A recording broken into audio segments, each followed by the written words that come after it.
guys, may bago na naman ditong papatayo na beach. Ayan, binabako na nila yung mga puno guys. Nagagawa na sila ng kalsada. Yung mga puno nga tinanggal nila. Yung mga bako pinangantal din. Yung may bako. Hinano na nila yung kalsada guys.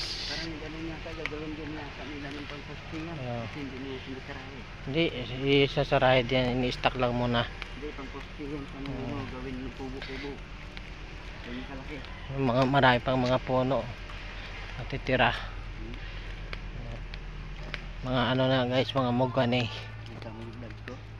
Lalaki. Binas mo yan lang para walang damage na. Gagawa na sila ng ano dyan, ng kalsada. Gagawa nila ng beach resort.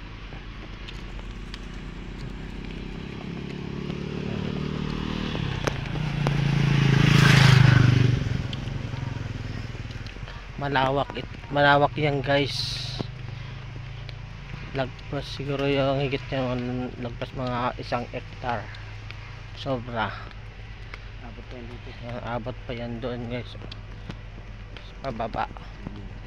Puro ano lahat yan. Puro mugani.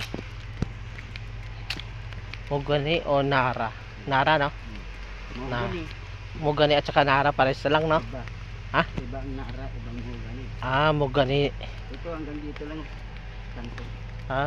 Hanggang dito sa kanila. Hanggang dito akala ko sa kanya pa rin to. Diyan lang kanto. Baka bininta ito. Baka. Diyan lang kanto. Pero sa kanya pa dito. Diyan lang baka sinukat mo yan dyan. Ayan ang nara. Naguluhan ako. Na. Nara yung maliliit mga na. Yan ay mugani no. Mugani pala yan guys. Mugani. Ang nara pala yung malapad ang dahon yung bilog. Ang nara yung maliit dahon. Maliit. Laki mo ng puno yun. So kasi lang hindi ganitong puno. Yung mabango ang bulaklak. Nandun ka din mailin. Hindi ka ang nara doon. Hindi. Kada yung mailin doon kayo tamang. Andyan yung ano. Yung yel. Andyan yung ano ng mga manukan oh. Yan. Diyan pwede doon makabili dyan manok. Paitlogan ng manok. Parang wala na tayong manok dyan. Wala na. Ito sabi mo ito.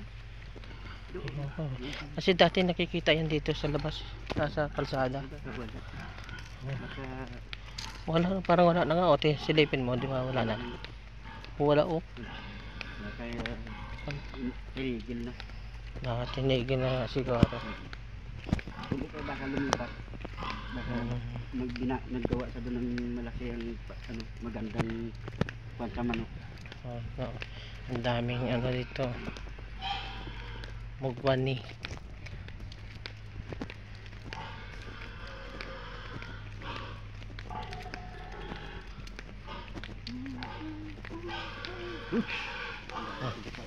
Ang daming pusa. Ang daming pusa.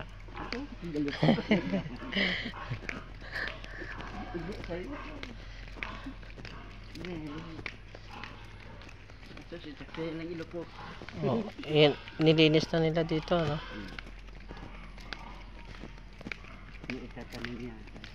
Ayan ang laki oh.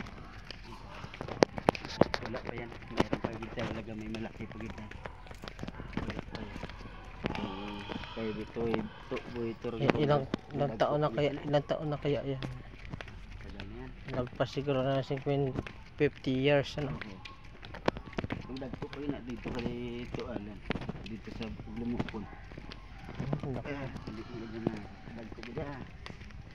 Pero walang delikado magpatumba. Tumba lang ang tumba. Wala kuryente mo. Wala. Dito pala sa Ibiok. Tumba lang sa tumba. Kahit ba sa may talam ng tato. Tumba lang ang tumba. Wala may kuryente. Sige. Walang kagabal. Dito pag sa karsada may hirap niya. Ayan po oh. Pero ito ganito, may dito. Kahit doon hilain. Kaya yan tuwid eh. Pero kung dito gaya nga ba may hirap. Okay lang yan kasi wala namang kuryente dito no. Sa tabi lang. Kabila. Wala dito eh. Ito dito lang. Pero pag nagkamali ka rin pag umikot yan ng mga ganit, dito rin babagsak. Pag nagtumba. Hanggang dito na lang guys. Thank you for watching. Bye bye.